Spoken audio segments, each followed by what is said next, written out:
I'm Jill Ovnick. Thank you for shopping at your local health food store, and thank you for picking up this month's issue of Healthy Facts. We have awesome recipes inside, great tips, and really cool stuff. Well, I'm getting my ingredients together to make you these really great quinoa and black bean cakes with a roasted red pepper sauce. And one of the ingredients that we're using today is flaxseed. Flaxseed is so good for us, has a lot of the omegas, and it's really healthy. And the whole flaxseed is not digestible. So what I do is I keep this in the freezer with the whole seed, and then when I need a little bit ground, put it in my coffee grinder. And you can freeze it ground or whole, either way. It's a great binder for baking. I use it all the time in baking. It just kind of gels things together and keep it together. So in place of eggs, use flax. Quinoa is one of the main ingredients for these little cakes, and I buy it in a large bin to kind of save money. I love quinoa. I use it a lot. It's great. If you looked at the last, Healthy Facts a few months ago, we did that quinoa porridge. So good. It's my favorite. Luann's recipe again. And then when you cook the quinoa, it's very simple to cook. It's just, we did 1 cup dry quinoa to 2 cups water today, and you start to see the little spirals come out. So just be careful. It doesn't take that long on the stovetop to cook. It really only takes like 10-15 minutes. You know, once your water's hot, put the quinoa in, put the lid on, turn the heat down, because I burned mine yesterday, so I don't want to do that.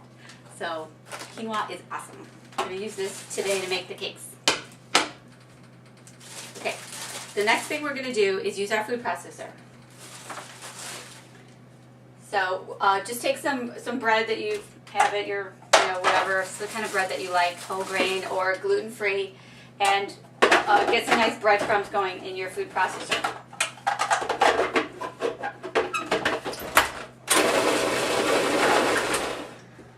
I'm working my old food processor here today. I don't know.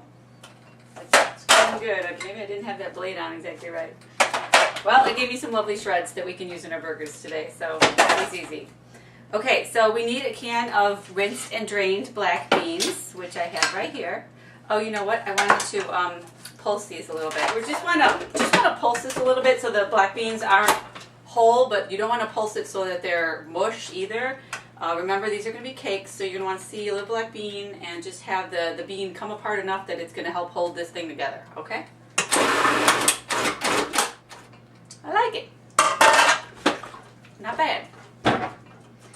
So I'm going to put these burgers together now, putting in the flaxseed, putting in some breadcrumbs, putting in some seasonings. I want to use about half of a package of spinach, of the frozen spinach thawed out a little bit. Otherwise, it might get a little overwhelming.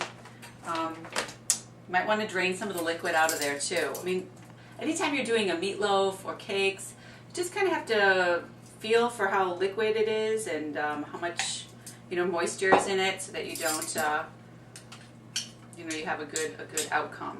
Especially without using eggs, which we're not. With the flax is going to help, and the beans are helping. This is a little tahini that I'm putting in, and oops.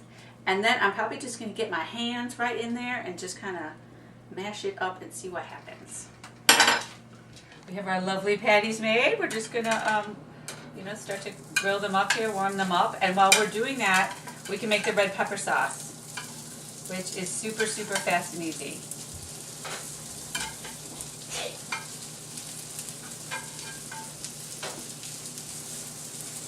So to make this really fast and easy red pepper sauce, just get a jar of roasted red peppers. We have a little bit of raw cashews. I like the Soy Delicious coconut milk for this recipe because it's just going to lend itself to a little bit of a creamier finished result. And then we are using some lovely fresh parsley at the end, a little bit of crushed red pepper. We're going to put in a little bit of salt, pepper, and garlic powder. Kind of taste it and do your own thing there. Let's see if I just do a little bit of liquid and then add a little bit more in a minute. You don't have to use Soy Delicious coconut milk for this recipe. You can use any milk, but just for the thickness of the sauce will vary, right? So then putting a little bit of parsley right in just at the end, so you can do a quick blend with fresh parsley. We're done. Ready for our warm up and pour over our lovely lentil and quinoa. Well, I'm just going to show you how I cut an onion for this recipe. My knife is not the sharpest, but as you can see, I'm cutting through kind of the root, the end here, and then you want to just peel off a little bit of that outer layer. But the way that the onion is kind of grown gives you these nice little natural rings inside that if you utilize can sort of help with the whole chopping process. So get rid of the outer layer. And then you want to cut diagonally along the half moon shape here.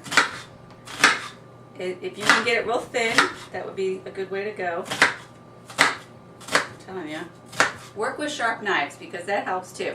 And then you want to get real, see, if I'm slicing real thin, can you see that? It makes it a real nice dice without a lot of extra chopping. So there you go. It's a good way to chop an onion. Now I'm going to make Luann's hash browns and cheese sauce. This is so yummy. I'm so excited to make it for you today. So you just take a nice big bag of hash browns, frozen hash browns. Easy, easy. Thaw them out a little bit, put them in a big casserole, a little oiled casserole, and then we just sprinkle some of those, the onions that I chopped on top, and we'll stir that up later. And we peeled 3 medium potatoes and a couple carrots, and we're going to cook this in 3 cups of water until it's just tender, and then we're going to make a sauce out of it. And this sauce has nutritional yeast, which we love, that makes it that lovely cheesy flavor. You can find this in the bulk bin oftentimes of your health food store. And another recipe ingredient that I always have on hand is instant style chicken broth. So this is a good one to look for as well. We'll be right back. 2 cups of the cooking water from this, from the carrots and the potatoes. So I'm trying not to make a mess here or burn myself, which I almost just did. There we go. Okay, so we've got our potatoes and carrots, which are going in the blender, and our hot cooking water. Just about 2 cups of that sauce together for the cheesy potatoes. It's going to be super simple. We got our lovely cooked veggies here. Seasonings. More seasonings. And I'm going to blend it up a little bit before I add the water. It gets very thick and creamy, and it's so delicious. And oh, I'm already excited. So I'm going to put a little hot sauce in here. Okay. We just have to kind of carefully mix this in and sprinkle the top with paprika. Yes, it does look a little moist right now, but it does, after cooking for 45 minutes, you know, kind of soak up some of that yummy sauce. Then we're just going to bake it uncovered in a 350-degree oven. The shredded potatoes came out of the oven. They are delicious and really, really good. I wanted to show you what they look like on the inside so you get an idea. See that? It's just yummy. We're going to make a key lime pie now. It's so delicious and very easy. And the first thing you want to do is grate the lime. Get a little lime rind here, which is going to add good flavor. Now I'm going to put together this key lime pie. It is so delicious. I like a graham cracker crust with my key lime pie, but I didn't find one at the store I was at today, so I bought one of the baked organic and just followed the directions and baked it, so it's all ready to go because this is a no-bake pie. So if you make your own graham cracker crust or you know, crust that doesn't need baking, that'll be fabulous. And the recipe calls for some tofu. We're using a non-GMO 1 packet of the Silken Firm tofu, and then we're also using some cream cheese. I've always made this recipe with the Tofutti brand, but we're trying with the Daiya. It's very exciting. New product, Daiya. Everyone loves it. It's the baby of the vegan community. And then it also takes some of these tofu pudding mates that just make it really simple and easy to add to the recipe. I think I'm going to start blending this first, though. I think put my juice in too.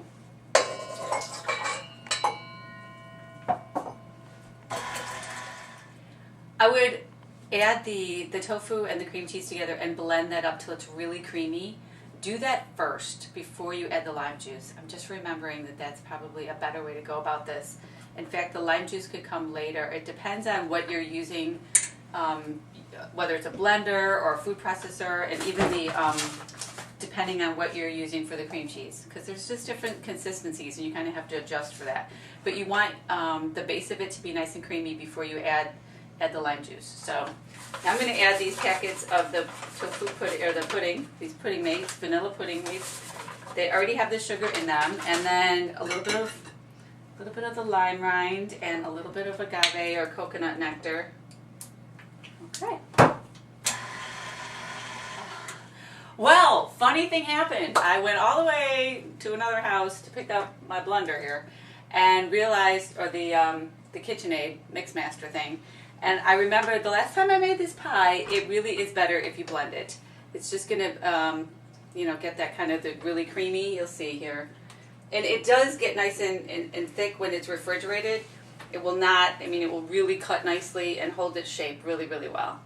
Okay, so one of the little decorating tips is to cut your lime a little bit, just one little section right there from the middle to the outer edge, and then twist it.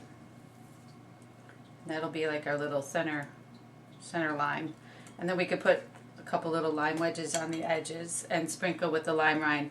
Once this is refrigerated, it's really gonna, like I said, firm up very nicely, and it's so delicious. My daughter was just in here licking the spoon. Voila, there you go. We made some fabulous recipes today. Oh, so good. Try them at home. Make them your own. You guys are going to love these. Add them to your list of healthy foods. Once you get that list going, it gets easier and easier every day with these great recipes I'm giving you. I'm Jill Ovnick. Take care of yourself. Thanks for watching.